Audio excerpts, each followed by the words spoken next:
Bien, bonjour, bonjour à votre riche et impressionnant panel ce matin. Bonjour également à nos charmants et fidèles téléspectateurs qui nous regardent tous les jours et qui prennent plaisir à nous regarder le vendredi à 10h. Pour un vendredi matin, tu es tiré à 28 épingles. Hein? Vous avez un rendez-vous d'affaires? 29 épingles. Ah bon? La chaussure. Tout est griffé aussi? Non, non, moi, on ne m'appelle pas Payo. Tu t'appelles Généor. Bien. On ne m'appelle pas Payo. Quelque chose de prévu ce week-end de TVB? Non, pas quelque chose de particulier. Juste qu'on va accompagner ceux qui pleurent et on va rire avec ceux qui rient. C'est vrai. C'est ça aussi la vie. Hein? C'est-à-dire qu'à côté, l'on pleure. Mais de l'autre côté également, l'on célèbre une grande victoire. D'autant plus que de nos jours, on constate qu'après l'enterrement, c'est la fête. Donc, mais oui, de toutes les façons, chaque chose ne peut exister que par rapport à son contraire. S'il y a le haut, il y a le bas. S'il y a le blanc, il y a le noir. S'il y a le bon, il y a le mauvais. Le souris de Jean-Rosine m'a fait croire ce matin qu'elle a déjà été reçue par le DG de la CNPS. Tu ne lâches rien. C'est vrai que nous avions ce challenge, entre guillemets. Jean-Rosine, le DG de la CNPS, le grand frère Mokolo, il vous a déjà reçu? Oh même. Est-ce que vous êtes reparti là-bas pour une demande d'audience? Pas du tout. Bon, il faut donc repartir Moi, là-bas j'avais mardi. confiance à M. Bidima, mais bon, je vais repartir. Monsieur Bidima est dans le Sous-Songo. Peut-être tu pourras me donner la tranche horaire où je pourrais rencontrer le directeur général. Non, vraiment, il faut que le DG de la CNPS reçoive Il faut qu'il me reçoive. Madame Jeanne-Rosine Vondor. Nous lui donnons l'heure. Monsieur le DG, il faut recevoir Jeanne-Rosine Vondor mardi à 14h. Non, je serai là à 14h. Mardi à 14h. Non, midi même. Parce qu'on Voilà. peut dire que tu Et là, attends. toi, tu attends. Voilà, j'attends. Donc, monsieur le DG de la tu dois voir CNPS, Vianney, parce le que- grand frère Mokolo Vondor, recevez Jeanne-Rosine mardi à 14h. Heureusement que Vianney Voilà. n'oublie pas mon Jeanne-Rosine niveau. Parce que les relances de Vianney sont... Jeanne-Rosine, le DG va te recevoir. Jeanne-Rosine, j'irai au village et je vais rencontrer le DG et je vais dire au DG que vraiment, il faut faire l'effort de recevoir Jeanne-Rosine. Voilà. Parce que Jeanne-Rosine ne peut pas se déplacer pour le village. Moi, je vais le faire. Nous sommes en train de faire une pétition. Oui. C'est une pétition. Où elle a les lèvres en voûtant, toi, n'a pas. Il faut la recevoir. Mais où est le parallèle? C'est quoi le parallèle? C'est quoi par là, élève? On dirait que je dérange. Parce que je dis qu'il y a deux options. Soit aller au bureau, soit aller au village. Moi, je vais aller au village et je vais faire le sitting. Voilà.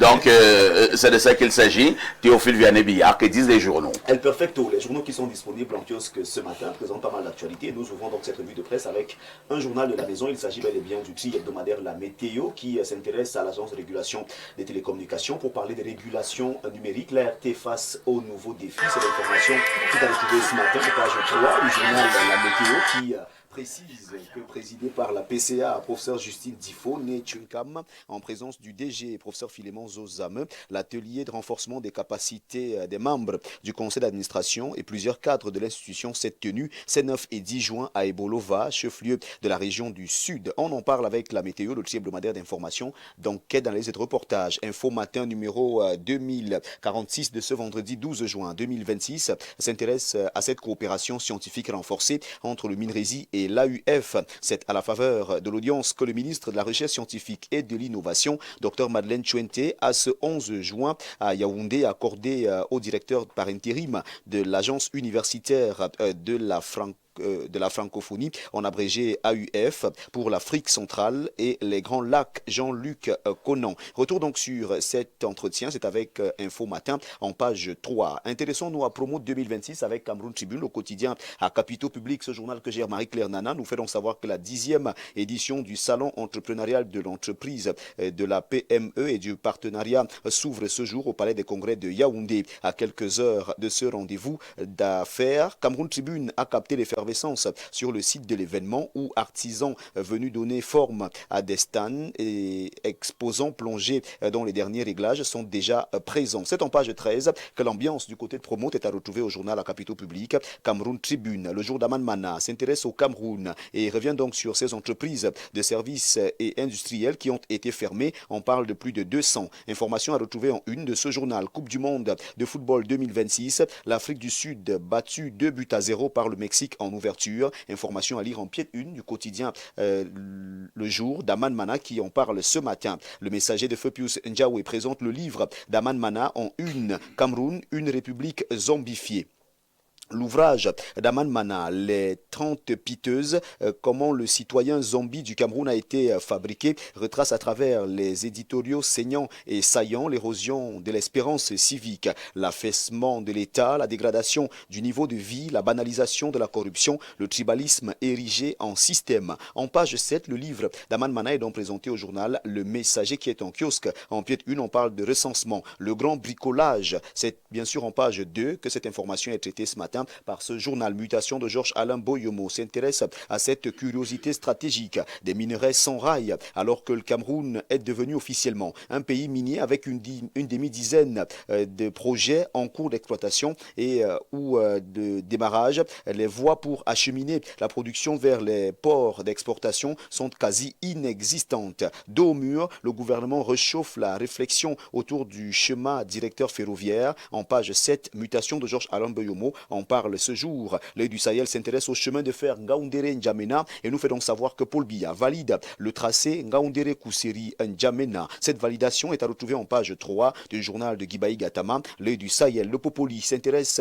aux obsèques de folie d'Iran, discorde familiale, folie sur le cercueil de folie. Ils veulent faire sans moi, monsieur le juge, venez trancher. Depuis quand les femmes gèrent les cercueils, société secrète vient frapper. Voilà donc la discorde qui est présentée ce matin au journal de Nyem Popoli qui est en kiosque ce jour et qui revient donc sur cette affaire. Le grand titre de Paul Désibia parle de ce coup de tonnerre. Manfo David s'est-il tiré une balle dans la tête? Ce journal s'interroge. Qui a imité la signature de Henri Eyebea-Issi? Interrogation à retrouver en page 2 et 3. Un document circulant dans les milieux administratifs provoque une vive controverse. Il s'agit d'un prétendu arrêté réhabilitant le titre foncier contesté de Manfo David, alors même que ce dossier est déjà fragilisé par des révélations judiciaires faisant état des présomptions de faux et d'usage de faux. Le grand titre en parle ce matin de la page 2 à la page 3. Grand angle reste du côté du ministère des Domaines, du Cadastre et des Affaires foncières et présente le certificat de possession des droits fonciers coutumiers. Le nouveau bouclier juridique